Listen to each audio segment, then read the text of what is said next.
ዘምዘም ባንክ እንደምታውቁት ላለፉት 5 ዓመታት ስራ ላይ የሚገኝ በሸሪያ የሚመራ የሀገራችን የመጀመሪያው የሆነው ወለድ አልባ ባንክ እንደሆነ ይታወቃል።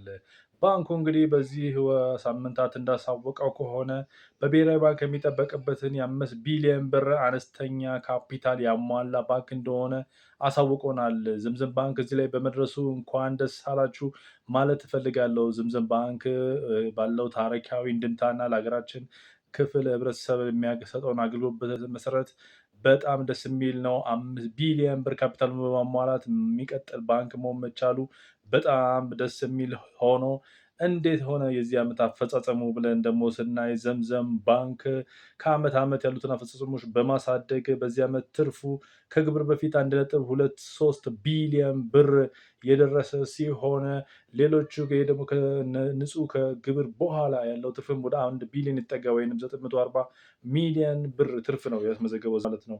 በሌላ በኩል ገቢውን ስንመለከት 2.2 ቢሊዮን ብር ገቢ ያስመዘገበ ባንክ ነው።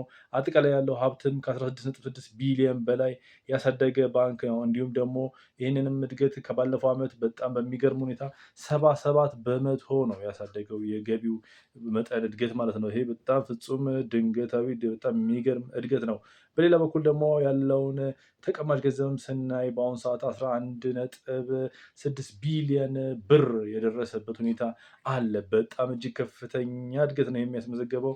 በእውነት በዚህ ዓመት ለዘምዘም ባንክ ምን አይነት ስራ ሰርተው እንደሆነ ባይታወቅም ከባድ የሆነ እድገት ነው። ይሄም 69% ነው ከባለፈው ዓመት የተቀማጭ ገንዘባቸው ያደገው ማለት ነው። ዘመን ባንክ በሌላ በኩል እንግዲህ ባንኩ እንዳልኳችሁ ፔዳፕ ካፒታሉንም ከ5 ቢሊዮን ብር በላይ ማድረሱን ነው ይፋ ያደረገው። በዚህም እንግዲህ ከአገራችን ቀጣይነት ካላቸው እስከዛሬ እንግዲህ በተቀመጡ ሕግ መሰረት ብሔራዊ ባንክ እስከ መጪው ዓመት የፈረንጆቹ ጁን 30 2026 ድረስ 5 ቢሊዮን ብር ድረስ መድረስ የሚገባቸው ባንኮች መካከል አንዱ እንደነበረ ይታወቃል። ዘምዘም ባንክ ይህንንም ማሳካት በመቻሉ እንኳን ደስ አላችሁ ማለት እንችላለን።